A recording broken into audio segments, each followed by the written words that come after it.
Good morning, everyone. Welcome to Snap Judgments. This is Randy, and I've got Will here with me. We actually have an exciting episode today because we're going to do something a little different. Look, at the end of the day, there's only so many mock drafts you can run, only so many times you can go down positional rankings and talk about the guys who fit your teams. And, those are a lot of times, and I'm going to do it more times too.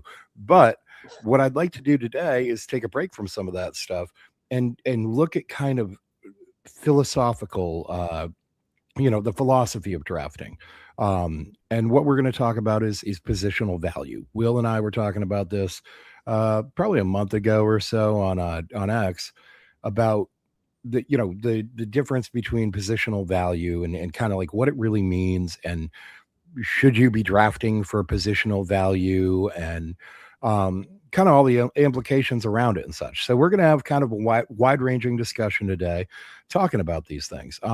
Will, why don't you take a moment and introduce yourself? Hey, I'm Will Massasack. You might know me on Twitter, or you might curse me on Twitter by my handle, Accidental Zen. I'm one of those people that has been suffering through being a draft Twitter type person before Twitter existed.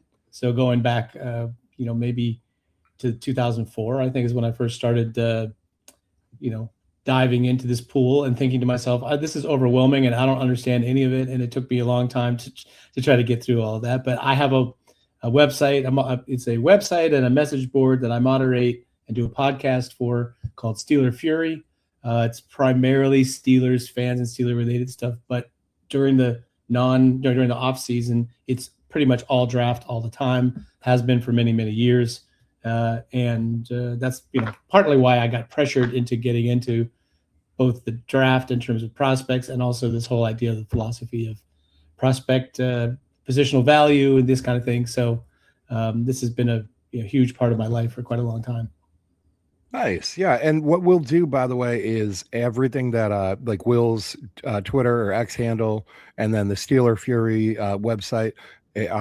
I'm just going to put that right in the description of the video after we wrap up the live broadcast. That way, if you want to get to any of Will's work or get to his Twitter account and curse him or praise him, you'll have the appropriate link to do so. And I should just add to that. I generally point out the SteelerFury podcast, the SteelerFury Pittsburgh Steelers show, is the longest running Steelers podcast in the world. Started 2008. That's when people didn't even know what podcasting was. So yeah. It's a fun show. It's a real honest, a little less homeristic look at your team, which, the websites are divided into two categories, basically, like, the ones that are sort of fawning over the team and the ones that are sort of a little bit more realistic. And we fall into the latter category. So. Yeah, no, and that's what you get. Anybody can. I've always kind of said, anybody can be a fan and anybody can cheer on everything your team does. But to be able to take like a objective, critical at times look at your team and the players on that team, the management, etc. That's a different type of analysis and watching. Really even watching, I mean, honestly, like watching the games, you don't even watch them in the same way. Nope. It's an automatic, you'll look around the room and everybody else is cheering and you're like, why are you cheering? That wasn't that wasn't even a great, it's just it brings an entirely different level of kind of how you're watching things. And that kind of leads us to rooms like my imaginary Snap Judgments sports lab here. I like this. I wish I had this lab. I like the Post-its, especially high tech in the front, low tech in the rear. It's like the mullet of yeah. Right. Yeah, look, I like doing these little AI. I have zero artistic talent of my own, but these AI things tend to make up for it well. It's between the logo and all these things. I mean, it's very fun. So listen, what we need to what kind of interests me about the positional value is you'll often hear things like, particularly this year in this year's class, where the talented players play what we would define as low value positions. So you'll hear like, this year, could Caleb Downs go top 5? I mean, most people, a lot of people think he is the best player in the class. But there's, and I mean, he's certainly top three. I think that's inarguable. Um, but then you have a discussion of could he go top five because of the position he plays, which is safety. Um, Now that it's considered a non-premium position, and I think that these, kind of valuations, they're driven by money.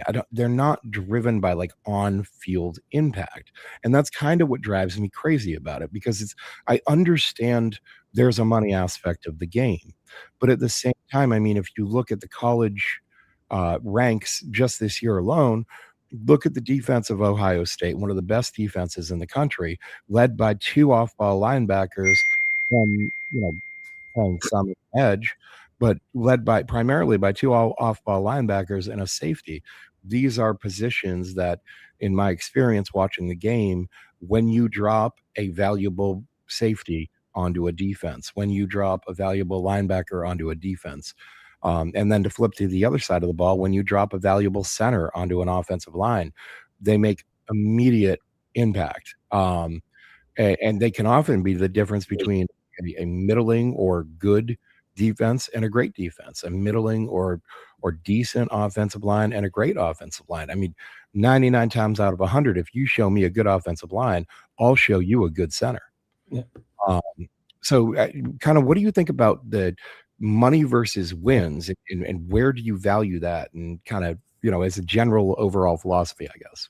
Yeah, I'm not really first of all, two things. Well, I'm not really a money-based guy in terms of evaluating. I understand that if you follow the money, you see what people value, but I think teams have very different philosophies about what they value, and we can get into that in a second. But the second disclaimer is maybe more important, so let me go to that first, which is I don't think the current perception, that's the consensus perception about positional value, is accurate. It doesn't reflect wins in what today's game is, meaning the last couple of years of football compared to 15 years ago or 20 years ago, and I think we're still stuck in the mindset of at least 10 years ago in terms of what were the most valuable positions. The game has changed a lot, so I am not a traditionalist in terms of what positional value, which positions are most valuable. And I'm sure we're going to have a lot of time to delve into that. To the first point about the money, for instance, I happen to be a fan of the Pittsburgh Steelers. They value linebacker play, and I don't even mean all around like great coverage, star linebacker. I mean like a normal middle linebacker that you would think of from your childhood. They still think that guy is a really valuable component. It's like an attitude position. It's your captain. It's the guy you rally around, so on and so forth. And so it seemed like Pittsburgh values that position completely differently than, I don't know, for example, a more modern forward-looking team like the Rams look at that position, right? So right away from franchise to franchise, Right. the money is going to be different. But yeah, there's still a lot of it. The NFL changes course kind of like an oil tanker at sea. It doesn't. Today we're just going to switch and suddenly decide that centers are valuable. It takes a lot of time and a lot of convincing from the analytics and even tape watching coaching people who start to understand these things are more valuable than there's an opportunity to get free agents and to draft prospects at positions that are considered to be less valuable by many teams, but we know they're actually very valuable for our team. Does that make sense? Yeah, and I mean, it's the thing that interests me about it is it's kind of driven. It's almost like a self-fulfilling prophecy, right? Because it's like if you won't take a guy high in the draft. Now it's a little small, and my apologies to folks No, if okay, you're I'm an old having a man. hard. Face it. Yeah, good. Well, no, and it is small. Look, and if people are watching on their phone or whatever, they're gonna definitely have a difficult time seeing it. But what this is the 2026 rookie scale. Okay, now this has changed for old guys like us, right? Because if you remember prior to 2009, I mean, you draft a quarterback number one overall, it will wreck your franchise financially for years. Okay, Alex Smith was the last example of that, but there were back in the early 2000s, in the 90s, it in the early 2000s specifically, it almost became you know because it was a coin flip whether or not the quarterback was going to work out. And all of a sudden you're drafting this guy and he's the highest paid player on your team. Um, and then the rookie wage scale came in. And now the rookie wage scale really dictates um, the, the value of the contract depending on where you're slotted. Right. And so then it turns into, well, if you draft a player at this position, now where's he going to fall in the grand scheme of the NFL? So, for instance, a running back. If you draft a running back at first overall and year one is worth 9.9 million, where does that put him on the scale of running backs overall? And and then how does that kind of impact the rest of the league, the rest of the locker room, the rest of the your franchise building potentially as a whole? And so to answer that question, by the way, if you were to draft a running back and his cap number was roughly 10 million, that would put him at let's see, 1, 2, 3, 4, 5, 6, 7, 8, 9, 10, like right outside the top 10 paid running backs, basically like 13th paid in the league, give or take. And then that stays roughly about the same through the first 3 picks, 4 picks ish. And then from there on, you kind of, but that's where you have this discussion. I think you're going to have this discussion this year because the Tennessee Titans, it's rumored, it's my understanding, that they may in fact be in love with Love. Don't do it. But Love is a wonderful thing, but Jeremiah Love is what I mean, and that's the lead running back in the class. Well, to your point, I can make a different argument for drafting a running back at least in the first round, and that is, if you get running backs are one of the easiest positions for a rookie to step in and actually have an impact. They probably have, I haven't seen the exact statistics, but I think they have a greater impact in the first 5 years of their career relative to other positions. In other words, you usually guys get better, and maybe even after that 5 years is when they really peak, and running backs are different than that, right? So the thing about drafting them in the first round with the rookie wage scale is it's controlled. What their price is going to be. Even through the 5th year, you have the option of keeping them for 5 years at that price. And then even after that, the running back market for older running backs is a little softer. So to me, drafting a running back in the first round isn't a terrible choice if you're a team that has everything. If you're Tennessee, a team that has almost nothing, it's a terrible choice, because by the time that your quarterback finally gets enough protection and enough weapons to get somewhere, then your running back is going to be already likely reaching his peak of his career, or perhaps getting past that. So it's a real tight window for trying to win a championship. So I believe in more of like plugging in your big players first until you have that totally settled, and even throwing the guys some weapons to get the ball to. Separate argument. But as far as today, the discussion that we're having, from a money standpoint, I don't think it's that bad if the running back you're drafting is going to be a top 10 guy in the league immediately. You're getting him at a controlled price for 5 years, probably the best 5 years of his career. Right. Well, and that, the running back discussion is a different animal unto itself, right? Because the running back, a lot of the production for any running back is driven by the offensive line that he's running behind. But that discussion changes. Okay. So let's turn this into an Arvell Reese and a Sonny Styles discussion. Mm-hmm. Okay. Now Arvell Reese projected as an edge. And I say projected because he didn't play a whole lot of edge at Ohio State.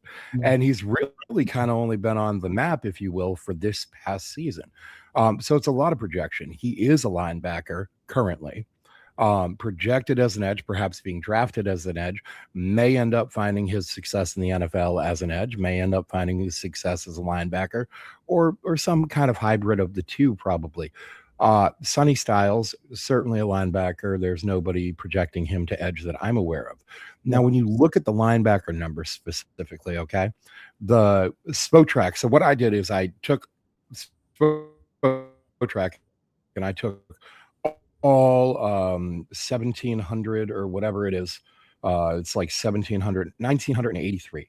1983. Oh no. different 1,983 contracts in the NFL. Okay. Right. Every contract in the NFL, every player, their AAV. Mm-hmm. And it breaks them down positionally. Spotrac does. And there are three different linebacker groups for whatever reason. I don't know why. For inside linebackers, there's the linebacker ILB, which has 70 players on that in that classification. Linebacker OLB, which has 45 players, and then just linebacker, which is another 76. Right. Now, if you were, let me just upload this picture to the screen actually. Because what we can look at here is this is actually a little bit bigger. You can see this is the top 10 average. Okay. So the Mm-hmm. top 10 paid players at that position, what do their contracts average? Now, linebacker, that's 15 million. Linebacker, inside linebacker, that's the higher paid one there. Of the three kind of broken down positions. Oh, whoops. Shit. And sorry. There. I'm gonna upload all AAV.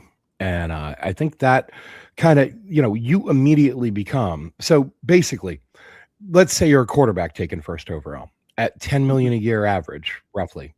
You are 2 million less than an average quarterback is paid in the NFL. Meanwhile, if you're a linebacker taken Mm-hmm. first overall, you're being paid double what an average linebacker is paid in the NFL.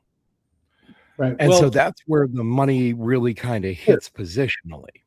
Well, and I also feel like if you're a money person, you got to look forward 3, 4, 5 years, because what it's really about is allocation of the money that you have on in a salary cap situation to all positions, right? So it's like you can afford to overpay for positions that some teams skimp on if you have a cost controlled quarterback situation.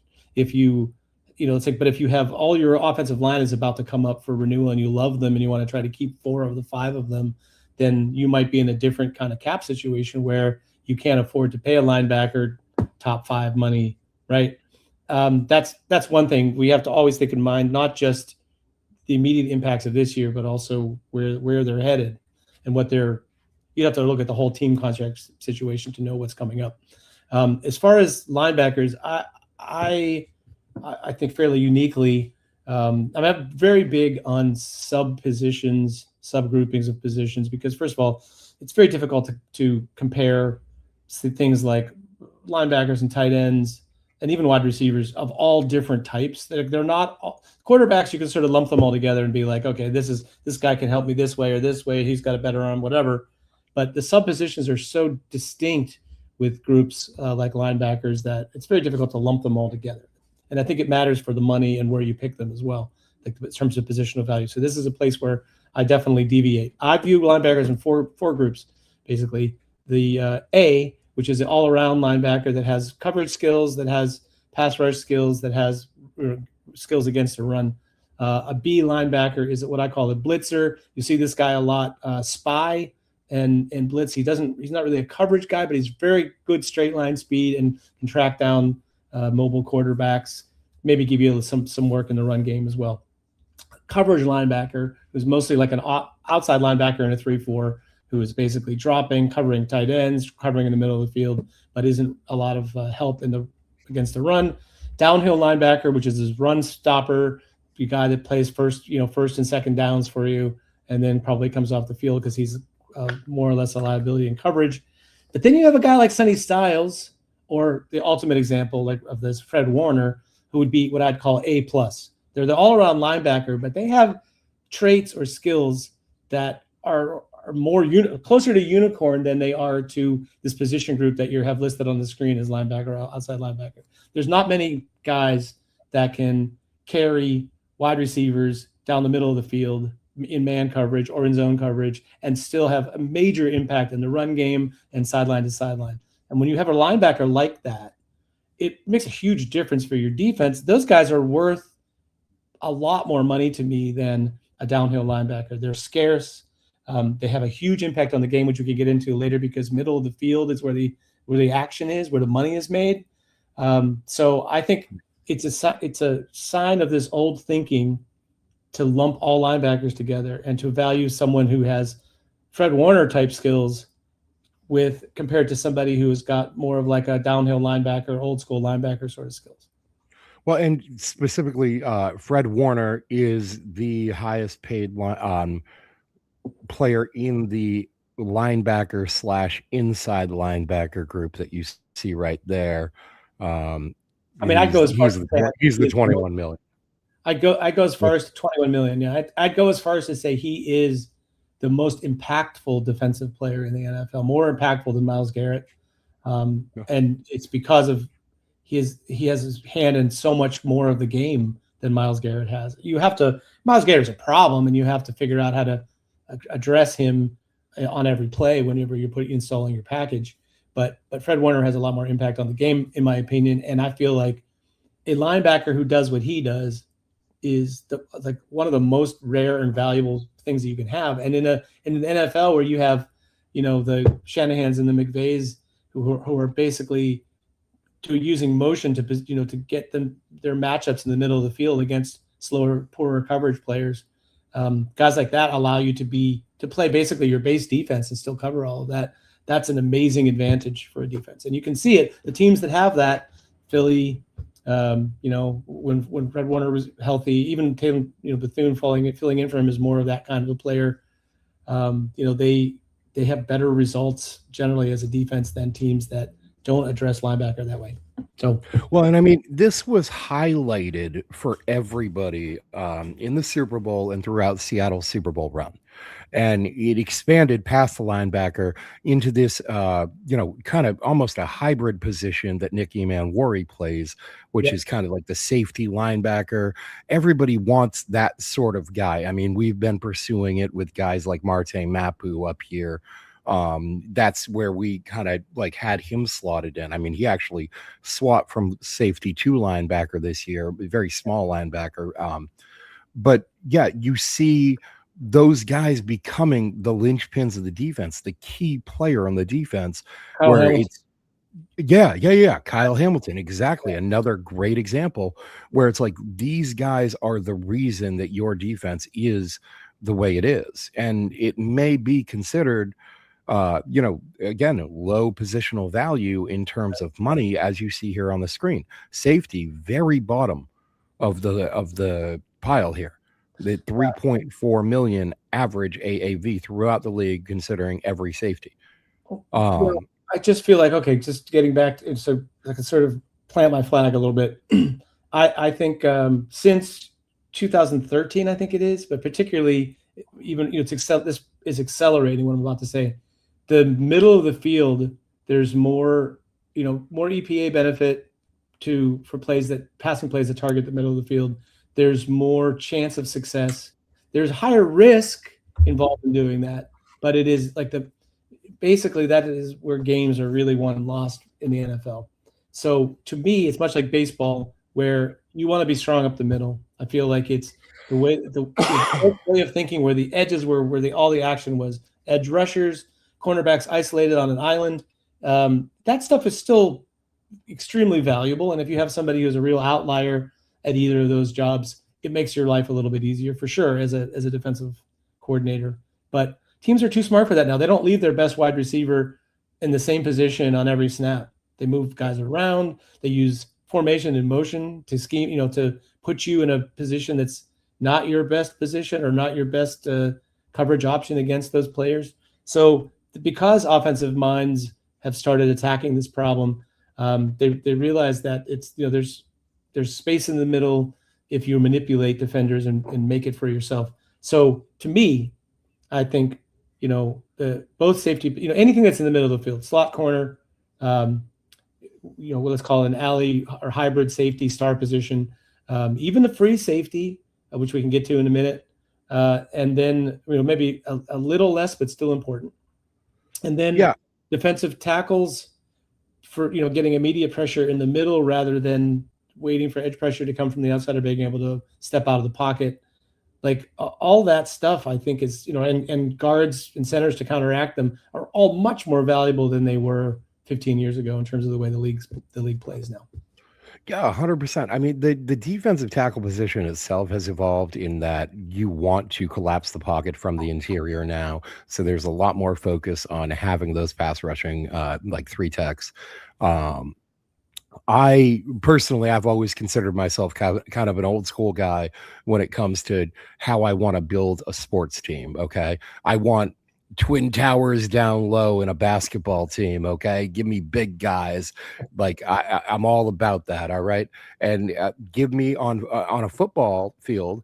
I've always said, if you look at the position and just how it's lined up, offense on one side, defense on the other, and you draw a cross, the closer to the center of that cross you are, the more important I think that position is in terms of football impact. And that goes offensively and defensively, okay? Because I think the center is the most important player on the offensive line. Look, you need a good left tackle. You need a left tackle that can handle things, but the center is the most important thing on the offensive line, in my opinion. Then you have the quarterback, obviously, right there. And then defensively, the middle of that line, if that's not being held down, then nothing else you do really matters. So despite the fact that the evolution of the game now has defensive tackles, focusing on penetrating and breaking down the pocket, I always personally considered that one of the more important aspects of the team building. If you're not holding down the center of that line, then nothing else matters. But then go up the line behind him, the middle linebacker running the defense, controlling all the communication. Look, simply put, I mean, just physically, cornerback cannot communicate to other cornerback. They're on opposite sides of the field. You need the guy in the middle to make everything work. And sometimes that's a linebacker, sometimes that's a safety. Depends on your scheme, depends on your roster and the players that you have. But one thing I want to key in on that I thought you said that was interesting to me, and I thought we just saw the impact of this past offseason, is you said you got to think several years out, right? Mm-hmm. And you got to think about the fifth year option, right? In many cases, that's really where you're going to start getting hit for some money, is that fifth year option. And we saw the impact of that when the Baltimore Ravens said, you know what? I don't care if center's a high value position or not. We're going to go ahead and we're going to take Tyler Linderbaum in the first round. Now, was he a linchpin for their offensive line? Absolutely. He was a great center, all pro center. Their offensive line was as good as it was in large part because he was on it. Yep. That being said, they were unable to pick up his fifth year option because, as you can see right here, there's no spot for a center. No. It's offensive line.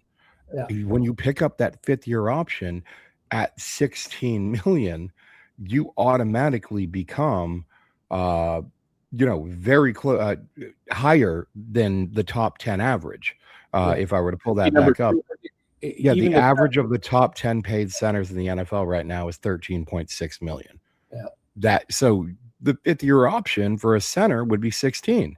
Well, this, to my point, I understand the union and the league have to iron all this stuff out, and getting into subgroups and subpositions doesn't really benefit the union. So it's going to be a tough negotiation. But yeah, it's like, I feel like, once again, what the designations of positions are antiquated a little bit in terms of what people actually do. Just lumping all of offensive line together, first of all, is one thing. It's just like most teams are not going to re-sign guards and centers at what an average of what the top left tackles are making, that kind of thing. But also, like I said, this is part of this was a trade-off for the rookie wage scale, right? So you get them basically for much cheaper in the first 4 years than you used to get them. And if you want to keep that guy, like that quarterback number, $25 million, if a quarterback is worth keeping in the fifth year, you love that $25 million number, right? That's for sure. Not a problem. But yeah, for some of these, it would be a bit of a reach, right? Although the way the salary cap is going up the last couple of years, it feels less and less pressing than it once did. I feel like squeeze a couple of years. That's the other half of this. That's the other half of this. The salary cap is practically imaginary. Okay. I mean, the salary cap is a joke. every offseason, we see teams come in. I mean, this offseason, off the top of my head, I can think of the Chiefs and the Cowboys both came in 50 to $60 million over the salary cap. What did they do? They restructured to some contracts, and the Cowboys managed to franchise tag George Pickens for another 30 million on top, on top of figuring out the 50 million they were already over. The By the way, salary cap is an imaginary number. refresh my memory. Was did the Ravens let Tyler Linderbaum? Linderbaum. Did they let him go after they had traded for Max Crosby? Before it was. Yeah, well, while the Max Crosby thing was Right. So hanging out I'm sure there. they thought, See, well, honestly, we're going to spend this money on Max Crosby, so we can't. I thought my first thought when the whole Max Crosby thing came in, I was like, man, the Ravens were really salty about losing Linderbaum. That literally was my first thought. Was like, man, yeah, because it was like, oh, you thought you had all that money to pay Linderbaum and draw him away from us? Well, here comes 30 million back at you. Figure it out. Like that seemed like the pettiest thing in the world to me, but that's what I thought. Yeah, they there's a whole show just on that. I have a friend who's Ravens, let's call him Ravens adjacent. He does work for the team. He does work in service of the team, but he's not part of the team. And the rumor mill from around the office at the Ravens land is always interesting every year anyway, no matter what. But this was a particularly crazy one because there seemed to be about 3 people in the organization that had any idea that they were going to send Max Crosby back, and everybody else was talking about how they had already done all the due diligence and all this stuff happened. So there's definitely something fishy about it, and I wouldn't put it past that NFL GM or owner to be vindictive. That seems like those two things go together. It wouldn't be the first time an NFL GM or owner had been petty. Absolutely not. But so getting back over to this now, talking about the linebackers again, right? Sonny Styles, Arvell Reese, a couple of guys in this class that should go top 5. Look at that 5th-year option again. 14.5 million for a linebacker. Now I could pull them up again, but to save everybody putting on their reading glasses again and squinting at the screen again, top 10 average for linebacker is just over 15 million. All average is under 5. So if you take a Sonny Styles in the top 5, you're going to be paying him more than you are an average linebacker. And in the 5th-year option, you're going to be paying him as if he were a top 10 linebacker. Right. And I tell you what, here's the thing. I think I'm not overly high on any draft prospect till we see exactly what they do when they're in the league. But I would be shocked if Sonny Styles was not worth where he slotted in salary-wise, not only for the first 4 years, but for year 5. I think you feel like it's a bargain in 5 years if the guy plays anywhere near to his potential. Well, absolutely. But this is where my point comes in, is that if you're shying away from taking somebody because of the financial numbers like this, then it becomes that self-fulfilling prophecy, right? Because if he can't go higher and make that, then the linebackers are never going to, because he's going to become part of that average. Yeah. He's going to become part of that top 10 average and so forth. And it would move the value of the position up. So if you avoid taking, then it's just always going to be the same position groups that are, quarterback, edge, wide receiver, left tackle, that are at the top of the at the top of the financial impact, at the top of the AAV, I guess, list. And it's like it becomes this self-fulfilling prophecy where it's like, oh no, that positional value is low, so I can't take it. Well, why is positional value low? Because you don't take it. So it's like a chicken and egg draft scenario, What's funny? I also feel like the way the college game is the way it's developed compared to, like, once again, 10 years ago, 20 years ago. Yeah. Is that there are so many wide receivers and cornerbacks. The draft class every year, even in a down year, is still full of guys who can replace more expensive options on your offense. And you can see that.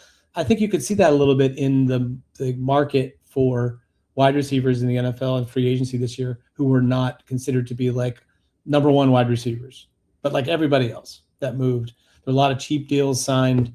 I kind of feel like this scarcity is a real fact. It isn't just positional value on the field in terms of what helps you. It's sort of the scarcity. If there's a huge, like running back is, you'll never get an argument from me that running back position is has the least positional value. And there are two reasons. One is the value over replacement for even Saquon Barkley over an average NFL starter or an NFL player is minuscule compared to the different discrepancy between the average NFL quarterback and Patrick Mahomes, let's say. So right. even when you have an amazing running back, it doesn't have an incredible impact. It's a benefit to you, but maybe not the value of the money and the draft choice or the assets that you have to use to get that player. But the second thing is there are 50 running backs who came out in the last 3 years of football who probably all could make an NFL roster and be as good, if not better, than many of the people that are on rosters. It's like a really fungible position. So as wide receiver if it becomes more fungible, and I would argue cornerback as well, because the college football game is more spread out, the hashes are more spread.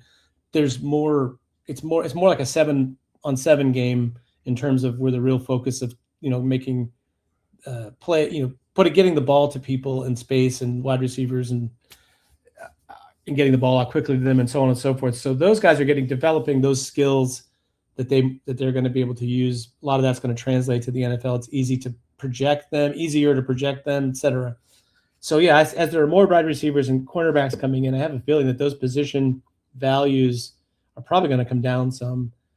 It'll be the top tier cornerbacks and wide receivers are going to get outrageously high money, but the as I was saying, like the sort of the third wide receiver and fourth wide receiver on your team and the third and fourth, fifth corners maybe start getting a little bit less money than they did before. Yeah, at the end of the day, was that for him too? Yeah, that's where you talk about the evolution of the gaming. Oh, that's weird. That's where you talk about the evolution. I talk about this all day, yeah. No, there's a chart on that picture. It's just not coming through right. I don't know why. But anyway, what I was going to say is that, at the end of the day, what we're really talking about is a cost benefit analysis, right? And absolutely. That's what we would call that in the accounting world. I think that the one position that I would highlight, that I think, because running back is at the very bottom of the all average, right? That I had put up here earlier. Yep. Top 10 average. There we go. Running backs at the very bottom. Right above that is tight end.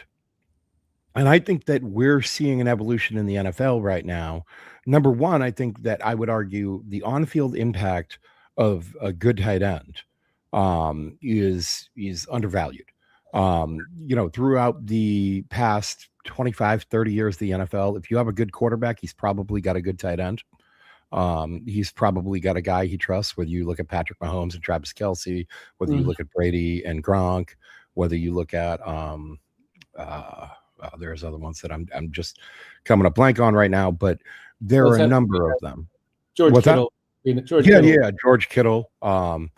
And you're talking a quarterback, you always have George Kittle. I mean, it's that kind of deal. Right.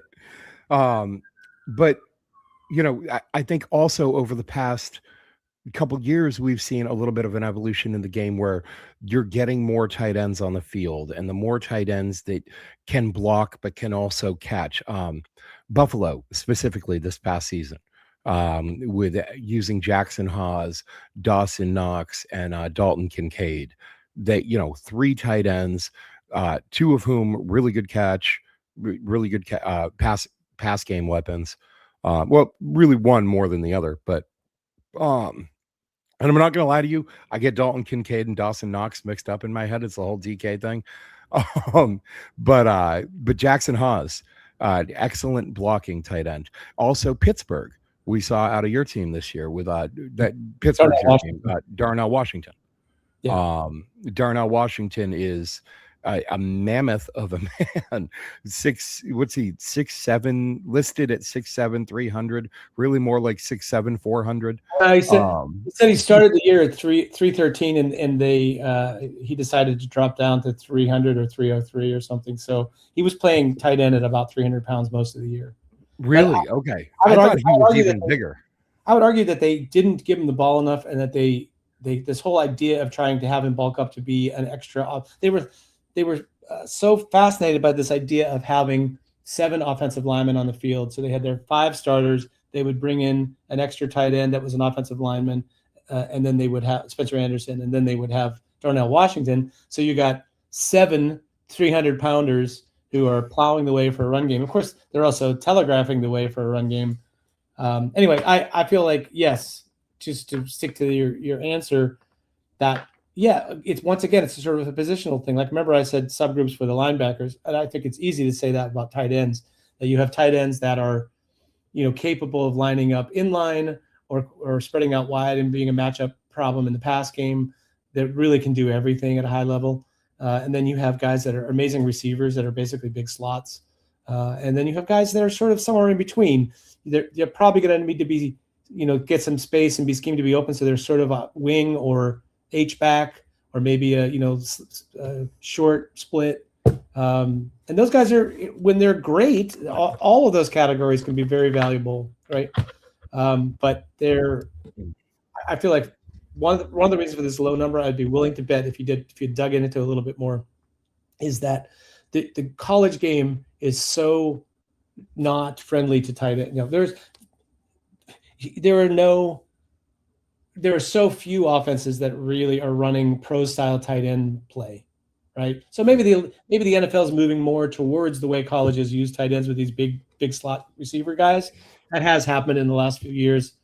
For some teams have decided to go that route, but I feel like it's harder to identify those guys in college, and therefore they get drafted later, and therefore their salaries for the rest of their career are always sort of bridged on wherever they started. So I kind of feel like, yes, you are right that it's a position that's starting to get more attention and probably will start getting more money.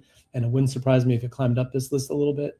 But they're all of these numbers are going to go up. The question is,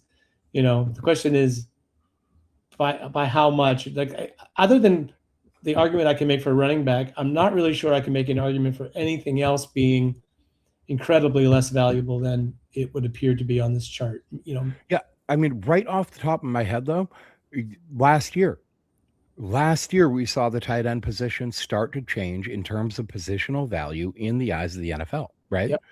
We had Colston Loveland go 10th overall, and Tyler Warren ended up 15th overall to the Colts. That was, 2 tight ends in the top 15 of the draft. And again, you see this all average position. Tight end's not even on there because the all average is lower than that, but it's 14.5 for the top 10 average. Now, when those 2 guys get their 5th-year options picked up, and they will, that's $8 million. Yeah. Right there for both of them. And I can tell you right now. What about the lonely fullback? Yeah, right. Fullback's not even close. Yeah, no, I mean, the fullback, it's funny because there are only 10 fullbacks listed on this contract list. So the top 10 average is the same as the average, and it's 2.5 and change. Yeah. I was going to say, Hunter Lipke just signed for $6 million a year, I think. I'm not sure if that's a real $6 million or if that's a 2-year contract for 12 that has 3 guaranteed. Like, I didn't really look at it, but yeah, it's another thing that, if you're a team that really values a fullback, like I think obviously San Francisco is pretty enamored of that. I think. Well, we just brought in Reggie Gilliam from the Bills, and Josh McDaniels' system has historically always really used a fullback. Same with that was one of the missing ingredients. Yeah, Mike McCarthy has also been a big fullback advocate, and I think they've indicated pretty strongly, without saying exactly these words, that they are going to add a fullback in the draft. I don't know where else they would add one from. There's not like a whole lot of free agent fullbacks hanging out. But I do think that that's probably a priority. And they may take somebody who's more of a H-back type who would fall under the tight end category here. Maybe that's another reason that tight end averages are low, is because it has some people mixed in there that are basically H-backs who operate like a fullback in the system. So they're just they're blockers in the run game who aren't viewed as high. Like, I could see that affecting that price tag as well. But like I said, there's a big difference. All average. Yeah. Well, there's the all average for the tight end was just 3.3. Crazy. Yeah. I mean, I think if you have a tight end, like there's a huge difference between a tight end who is Gronk is a good example, who's an incredible weapon in the pass game, a really good blocker. Even if he's not the best at either of those two things, he's so good at both, and it allows you to disguise what you're doing. It's the same thing I was talking about with defenders. If you have defenders that allow you to disguise a little bit what defense they're running, and more importantly, no matter if you're disguising to them on offense, they can adapt.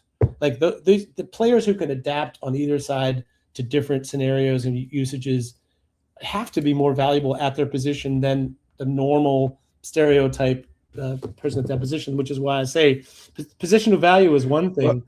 A player's positional value is more dictated about what they can do than what the position can do. Yeah, absolutely. I mean, it's certainly individualized. And I think to your point with the tight end, I think it's similar with the running back, right? We saw it here in New England again this past year. Travion Henderson just simply could not hold up in pass blocking. So if he was on the field, you knew he was going to run it. So it was like, you didn't need this whole like advanced breakdown. It's just like, hey, Travion Henderson's there, go get him. And he struggled at times. Like, yes, he had some explosive plays, but if you take out the 50-yard runs, he by and large was running for like 2.5, 3 yards a touch. And, you take out the 5 explosive runs throughout the year, and he's a very unimpressive running back overall. Which is probably why they're meeting with Mike Washington. Who knows? We'll see. But I mean, here's the thing about the running back position. If you have someone who is a great runner, but really he's not very good at pass protection and isn't what I would call an actual weapon, make your own offense weapon as a receiver. In other words, it's one thing to catch screens and dump offs and make plays out of them. That's great. Like, once again, being a Pittsburgh fan, what Jaylen Warren does, catching the ball in space and making a guy miss and you get 7 or 8 yards every time, like, that's a valuable skill. I'm not taking that away from him, but he's not running routes like Christian McCaffrey. When your running back is a really good running back and a good runner, but can line up at any position, any receiving position, and basically be your best receiver, running routes and whatever. That is incredibly valuable. Guys like that are more valuable by far than even an amazing runner, far better running back runner who doesn't do those other things. So, yes, well, am I willing to pay that guy? Do I think those guys are more valuable? Should they be drafted higher? Yes. But we tend to, I think, like, especially, I'll call them, it's not a pejorative, amateur draft analysts tend to value linebackers who come downhill hard and fill in the run game, and running backs who are great runners. And they look at them sort of in this very narrow point of view and wonder, why don't people value linebackers and running backs? But it's in order to get on the field, as you said, if you can't pass protect, you're never going to see the field as a running back very much. If you don't have the skills in coverage in the middle of the field, we have to hide you. We basically have to say, all right, well, you can spy the quarterback or you can take the running backs in the flat, but we can't trust you to do anything else. That's a bad situation for your defense. It's like playing 10 on 11. Yeah. And I mean, it's, it becomes a question also of like, is what's more valuable, a great safety or a good edge? Right? Like great at one versus good at something you consider higher value. Well, let's talk about it in all-timer terms. I mean, I'm not suggesting Myles Garrett is the greatest edge rusher of all time, but he's obviously very, very good, right? So let's say you have a choice between, for 10 years, Myles Garrett, Troy Polamalu, or Ed Reed. Like, that's what we're really talking about here, because those are archetypes. That's what you aspire those positions to be able to do, right? So which of those has more impact on a football game? I would say that both Ed Reed and Troy Polamalu have more impact than Myles Garrett, and especially in the way the game is played now. But maybe I'm wrong. Maybe I'm just myopic about that, because I'm convinced that safety play, Yeah, I mean, I would say has, that's when it fair. has the right the right person, the right mentality, the right set of skills, is the edge rusher job is, it's easier to negate. You put two guys on him, you run away from him, you run past him if he's a wide nine guy. There's a lot of things you can do with that. You can't out scheme a good safety. It's hard.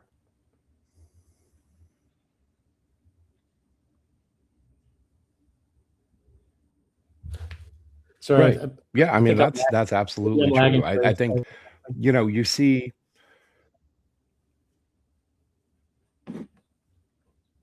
I think I might be I was trying to load a page.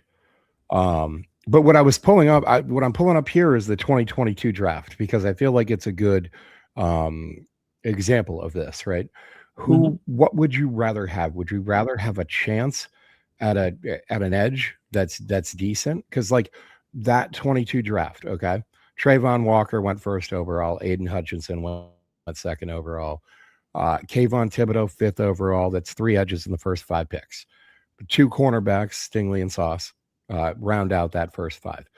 But the player that I'd key in on in that draft, the two players I would key in on in that draft, are the players that Baltimore picked. Okay, Baltimore, a team that's known well for its great drafting, a team that's known well for its great roster management and building and so forth, went ahead and picked a safety and a center in that draft class. They took Kyle Yeah, Hamilton 14th overall and Tyler Linderbaum 25th overall. And it's worked out pretty well. yeah. What's more impactful? A great safety or an average edge? And I think it's not debatable that you would rather have Kyle Hamilton than any of the three edges that went in the first five. I think what we're really talking about is, you have roster fillers, you have solid starters that are hard to, to replace them means finding somebody that's significantly better. It's too much trouble to replace you got a solid starter. You got to really have somebody fall in your lap to upgrade that. So roster fillers, solid starters, sort of, excellent starters, and then playmakers. So like the difference in what you're talking about here is that you need these dynamic playmakers added to the mix. Yes, you want to have a solid roster from top to bottom, especially on the lines, on both offensive and defensive line, and you want a good quarterback. Even if your quarterback isn't a great playmaker, you have to have at least a very good quarterback to make it work. But if you don't have any playmakers, you're getting bounced every year. You're not making it through the playoffs, because it's kind of like when the pressure is really on and you're playing against higher level competition, you need people that are outliers that make plays that other people don't make. That's a thing going back in the NFL or any sport for as long as the sport's been invented. It's why the great players win championships, more frequently than other players. So having a chance at a playmaker at any position, I feel like makes me want to draft them, and it's sort of more regardless of position, because we need those playmakers that are rarer. Just scarcity alone makes them more valuable than their position. That's why I say I look past. Some guys transcend the position. So it's like, yes, if you're talking about an average player at each of these positions, then yeah, this sort of positional valuing in the way the money runs is probably not too far off of what I would say it should be in my perfect world. But if you're talking about the outliers at those positions, like, they're different cats. Troy Polamalu is not like your average box safety. He's like a guy that Right. he can play linebacker for you. He can start 30 yards off the ball and then tackle the quarterback in the backfield before he even gets the handoff off. So, like, if you have a guy on the board like that, I don't care what position he plays, really. Running back would maybe be an exception, only because, like I said, the difference between an amazing running back and a one that you can pick up, that's on the street as a free agent right now, is relatively small, unless they have some outlier skills, like they can run pass routes. They're an amazing pass protector. They're amazing in short yardage. Like, they have to have some traits that really make you feel like they add a value more than that. But by and large, playmakers. So let's circle it back to this draft, specifically this draft class. How do you think it works itself out in this draft class? Will teams pass on these better players, or are we going to see two, essentially linebackers go in the top five? Yeah, I think it really depends on the team and whatever they convinced. I mean, spending a top 5 pick is one of those things that, as a fan, I'm not super familiar with. My team hasn't had a top 5 pick since 1969 or 70. So, Okay. like the idea of like the risk reward that you need at that, like it feels so dangerous. Like I'd almost want to trade out of 5 every time unless there was a Yeah. position of need with a superstar playmaker there. Because if that's not what you're getting in the top 5, you're better off you're doing the Patriots approach of trading back and getting 3 picks for that. But yeah, so this year, the quarterback scarcity is always like, if there's any quarterback you feel like you could convince yourself you can win a championship with, he's going to go first overall. Like that's a no-brainer. And that's even true for even if you don't love that quarterback and think he's going to be a superstar, it's still a pretty good choice for a team like the Raiders. The Arvell Reese one is the one that sort of it will be an interesting test. It wouldn't shock me if he fell a little bit. You'd have to have somebody, some defensive coordinator who wants to use him like Micah Parsons and mix him around off ball and rushing. And I think he could be a really valuable weapon for you. But that requires sort of rejiggering your approach to defense for most teams. Unless you're Dan Quinn. Yeah. Yeah. I mean, so that's where I think the floor is for Reese right there, is at 7 with Washington. Yeah, that sort of makes sense to me. And also, once again, you get to a certain point where you're like, you know what, we don't care. We'll figure it out because it's too valuable. He's a good player. It's up to us to figure out how to use him. Right. But I just feel like when it's easier to see how to use a guy, then their value is higher because the risk is lower. The floor is higher. Right. I mean, for me, the two most interesting cases in this particular draft class are his two teammates, because Sonny Styles is strictly an off-ball linebacker, and even when he wasn't an off-ball linebacker before, he was a safety, which, as we've covered, another considered low-value position. But the physical skills are absolutely eye-popping. The frame, it's as if you built this guy in a Madden lab and said, I want the absolute best physical attributes and frame and everything that you could possibly dream up for this position. And you put it all there, and it's Sonny Styles. And so it's like, it's so hard not to look at this kid and say, hey, top 3 pick, easy. Top 5 pick, easy. But then you have the positional value, attached to him. And then again, his teammate, Caleb Downs, who for years has been considered the top safety in this class. We saw him succeed at 2 Power 5 programs in Alabama and Ohio State from the day he stepped on a college football field. Absolutely, undebatably, the best safety prospect in this class. And a lot of people think the best safety prospect they've seen in years. One guy told me since Eric Berry. And that was a Chiefs fan, so that's probably why he chose Eric Berry. But point being is that he's indisputably I hate using the word generational, but a great safety prospect, right? And yet again, there's debate. Will he go even in the top 10? What do you think? What do you think? I think those, me personally, those are the 2 best players in the draft that I know of. I'm not sure. Weirdly, I'm not sure that Caleb Downs is the most rare. He's not the rarest type of safety, but he's an excellent version of the less rare type. Right. So he is a playmaker, and from that and he's very instinctive in a way that, like you just see, like there's a video that was popping around for a while on X that was showing Sonny. It was just focused in on Downs and Sonny Styles flowing against outside zone in a run game, and it was just like they were like as one, just like it was like Borg.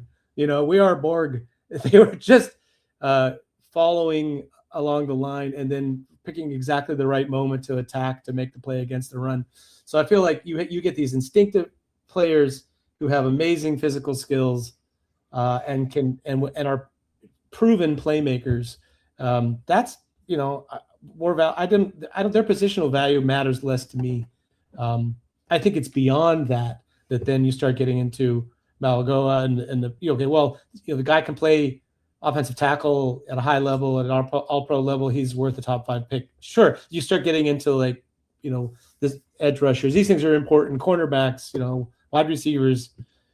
But those first couple of cats, I think they're uniquely talented, and therefore they fall into my category of like outlier playmakers at positions that I don't care what positions they're at, really. But even saying that, they're in the middle of the field. They're going to be close to the action and involved in almost everything your team does. Yeah, yeah. I agree with you, and I'm interested to see how this draft ends up shaking out because it's an interesting draft class. I mean, you have the guys at the high value positions, the tackles, so many of them with questions as to whether or not they should play tackle or guard. The guys at the edge positions, so many of them with physical frame questions, those short arm debates, wingspan debates, all of these things. And then the guys with the premium talent at non-premium positions, and it becomes a question of, do you want the premium talent at the non-premium position, or do you want to take a gamble on an outlier at the position that you might be able to pop off at? It really makes the whole thing this whole draft class interesting in a way that most draft classes simply aren't. And I think that kind of, I guess what I would say is just that it's not that positional value is wrong, and I understand it from a financial point, from the little accountant inside me that sits on my shoulder or whatever. But if it's driving your draft over on field impact, I think you're leaving wins on the table. Yep. Yeah. And also, to be the strategy of being safe drafting versus swinging for the fences, I think has to me, that's more about like where your team is at, where your roster is at, and also where you are in the draft order in the first round, let's say, whether you should take a swing or make a safe pick. Like I lean to wanting to make a safer pick in the top 5 and a reasonably high chance of a safe pick in the next 10 picks or so. And you start getting to the 20s in the first round, like take a swing. Like at that point, everybody's going to have some flaw that kept them from being a top 5 or a top 10 pick. And at that point, you're better off just picking a guy that you like there. One thing I'll say about the Ravens get a lot of praise for drafting. I saw a chart, how well the players did compared to the expected value of the draft slot that they were picked in, right? And the Ravens were surprisingly not a lot higher than the expected value, but they basically are more like patient. They let players fall to them that are solid choices, and then they have successful careers, as opposed to like they took shots. Like the Rams were at the top of the list of like way over the value expected because they took shots on guys, and sometimes it didn't work out, but the ones that did work, were home runs. So I think there's a lot of different strategies for your team, and it depends a lot on the philosophy that you have in-house with your coaching and front office. And it also depends on how secure in their jobs all of those people are. Because I could take a quarterback first overall who's a crazy out of the, nobody's thinking this guy's I could pick Taylor Green first if I am thoroughly convinced that that's the guy for my offense and I have job security forever. Yeah, and I have a couple years to develop him, right? That's right. So it's like the owner understands it's a 3-year project. I'm not going to get fired in those 3 years, but I'm going to make it pay off. Then you could afford to do crazy things like that. But most coaches and front office people are not in that position, and I respect that. It's why they're safer about picking than I might be. Yeah, fair enough. All right, listen, we're going to wrap things up there, I think. We're just over an hour. Listen, we got a Pittsburgh guy on the podcast, so let me ask you 2 questions. How much do I hate the Patriots? Is that the first question? No. We know how much everybody hates us. We love it. We bask in it. We bathe in that hate. Same. Yeah, exactly. We take it in. Yeah, okay. No. So two questions I did have while we are here. Number one, do you think the new coaching staff gives that kid Caleb Johnson another chance? What's going on with him? I don't think he's a fit. I mean, full disclosure, I was not a fan of him being drafted at that level. I had him like maybe ninth or I've forgotten exactly, something like ninth or 10th in the class, because I saw him as being somebody that was very successful in college, being able to get outside on outside runs, outside zone runs, and then have vertical speed to get past defenders. But I thought to myself, when the defenders flow better, big guys are faster, there's less room to maneuver, and then you can't break away from people with your speed isn't that great, 4.6s or whatever he ran. I just thought that's going to be a tough sell. But because they're so heavy outside zone and Pittsburgh is just going to feed him the football, maybe it will work. As it turned out, they didn't trust him. They didn't feed him the football at all. And now we switched to a Mike McCarthy offense that's more gap scheme and less outside zone. And I'm not really sure he's a fit for that offense either. With the bringing in of Rico Dowdle and a really solid last couple of years by Jalen Warren, I think actually they're more likely to draft a pass catching running back than they are to have Caleb Johnson have a breakout. Interesting. Yeah, I know. I had seen what I thought were a couple red flags in terms of like change of direction out of him, but I didn't know that he was going to pair that change of direction struggle with doing really dumb shit. So like that's tough to overcome. Okay. And then the second question I had for you is, how mad are you individually at me that I mocked Drew Aller to your Pittsburgh Steelers at 21? Oh, I mean, I'm not mad. I just feel like it's not impossible that such a thing would happen. I think they have a lot of eggs in the Will Howard basket right now, and I think that some of that is smokescreen. I don't mind Will Howard getting a shot at winning a job or having first or second team reps in camp. I like that idea. I liked it. I would have liked it better last year instead of Mason Rudolph. For various reasons that didn't happen. He broke his hand, whatever. But even when he came back, they still didn't put him in as the second string. I just feel like you have a young guy. Let's see what he's got. And when Aaron Rodgers went down, they could have gone to him. Anyway, as far as Drew Aller, I could see them liking him. First of all, they're all about the Pittsburgh thing. Like they really they feel this vibe. The front office and coaching staff probably has more guys from the area, from Western Pennsylvania, that either grew up here or coached here for another team than any franchise in football. They must. It's like no other place that way, right? Maybe they feel like they get loyalty and the guys are going to stay, and that's why they want to do it, or they just the mindset of the Pittsburgh mindset. As a Pittsburgher, I don't know, but I'll say because he played at Penn State, there's a better than average chance that they're interested in him, and if they can convince themselves he can run this offense, I guess I could see them doing it. I don't think he's a fit. It's this offense. Mike McCarthy's Texas Coast is all about precision.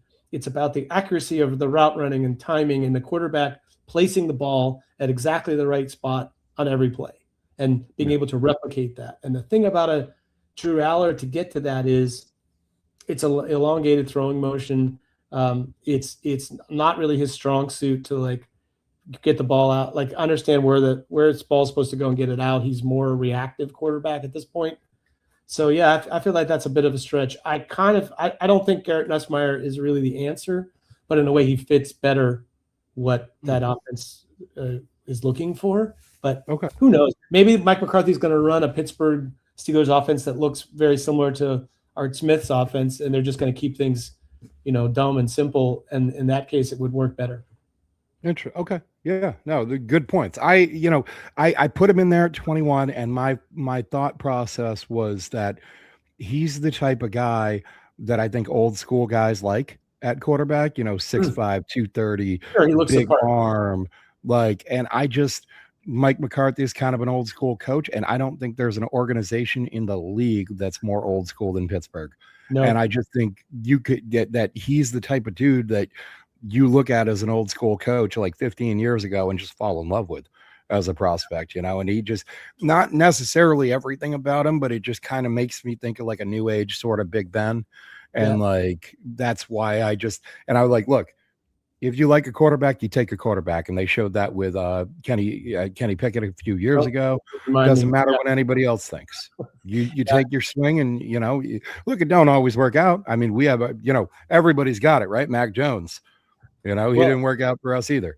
hey, Uh, Patriots question for you quickly, and mm, that is how do you view the Will Campbell situation, and what do you see as being a solution to that? Are you drafting another tackle? Are you trying to kick him inside, trying to give him another year to play left tackle for your team? Because your I team is think, too good. Your team is yeah. too good to have a player and like give him a chance. Look, I think there are two different answers to this. There's the answer that I would give you if I were like in charge of the Patriots and waving my magic Patriots wand. I would say, yes, we draft a real left tackle, we move him into left guard, and we call it a day. But the answer that the Patriots have given us, both with their actions and their actual word answers to this, are no, he's a left tackle. We're going to play him at left tackle. Mike Vrabel is a loyal guy. That's sometimes it's a great thing, but like all qualities, sometimes it's also not a great thing. Yeah, sure. And I think it costs you when you do things like, hire Todd Downey as your wide receiver coach when he's never been a wide receiver coach before in his life, but you like him, so you hire him. And, Yeah, Will Campbell, you want to keep him at left tackle. You like the kid, he's a good kid. And I think that he just wants to give him the chance to fail. And I think that, um, maybe he will, maybe he won't. Look, he's going to work out with Teron Armstead reportedly this summer and kind of work on a lot of, some of the hand placement issues and stuff like that. I think that the thing is with him is that when you have that like historical outlier wingspan, short wingspan, that when you're young, you're going to have the athleticism to get over that. But I think in a few years, I don't think it's going to matter. I think in a few years, he's going to be a left guard anyway, because you simply grow out of that athleticism. You simply like your yeah, athletic peak is 24 or 25 or whatever, and by the time he's 28, 29, he's going to have to move in, or else he's just not going to be in the league anymore. yeah. And, I just but seeing him coming in last year, I just felt he was just such a tweener, and even the length wasn't as much of a factor as just sort of watching him on tape. I was like, I don't think he moves enough and gets enough position to succeed as a left tackle in the league, and I didn't feel like he had enough anchor to be a guard. So I wasn't even a person last year that was like, yes, I think he should play guard in the NFL. I was kind of like, you're going to have an offense where the ball comes out fast, and you're counting on him to just positionally be successful on short sets in order to win. But that is not really what New England asked him to do, especially in the Super Bowl. So yeah. yeah, it's going to be an interesting dilemma when you've invested that kind of a pick in somebody. It's hard to be like, yeah, you're a left guard now. So I Right. get it. Yeah, I mean, for me, it's really about the wingspan more than the arm length, because I Mm-hmm. mean, arm length is part of wingspan, obviously, but like when you talk about arm length, you're talking about getting your hands on the other guy first. When you Yep. talk about wingspan, you're talking about literally how much ground you cover. And he has like a 78-inch wingspan, and a typical tackle, or a prototypical tackle, if you will, has more like an 83 or an 84-inch wingspan. So it's just like the actual like logistics, or whatever you might call it, physics, I don't know, whatever, of you've got 6 extra inches to cover. You're Yeah. going to be able to get to that spot. It's going to take you more time to get Yeah. to that spot than a guy who has the extra 6 inches. And it's just a matter of like physics, I guess. Yeah. Where it's like you've got to make up for it with athleticism and quickness and so Your forth. And if hand you can't, your hand yeah. placement and usage is really going to matter. There are plenty of guys with super 35-inch arms that don't get their hands on people and look weak, but it's that idea of like, I'm encouraged that he's a very hard worker, and that if it can be solved with better hand placement, he's going to get better at it. Well, what So, I worry about is that, later on in the year, they talked about the ankle injury, or whatever being a thing. And that was throughout the playoffs. Number one, no, he was just going up against top tier pass rushers. And when right. you're an average tackle and you're going up against top tier pass rushers, you're going to Yeah. get exposed every time. But if you have to be 100% to be effective, that's a problem in the NFL, Yeah. because most players are not 100% by week 16, week 17, week 18. Yeah. You're running at 70, 80%. And Hi. You got a co-host. Yes, she likes to climb up on my chair and screw with my stuff up there. You can't do that. Um, but yeah, but most players aren't 100% by the end of the season. You've got to be able to operate at 70, 80% health. And if you can't do that because you need to be at your peak physical form, like athletically, to make up for the issues you have with your frame, it's going to be a problem every year. Indeed. So, all right. Well, listen, guys, we're going to wrap things up there. Again, like if I had one takeaway from this episode, if you had one takeaway from this episode, how would you wrap that all up in just kind of one, 30-second thought for people? Looking at positional value is transcendent by special players. So positional value is a thing, but think more up the middle and think about outliers, because those are two factors that I think are undervalued when it comes to positional value. Yeah. No, I agree 100%. And I think mine would be, sorry, mine would be, that if dollars are what's driving your draft board, then you're leaving wins on the table, and that you've got to find a balance between the two. You can't let dollars drive your draft board, but you also can't always be the guy to be the outlier.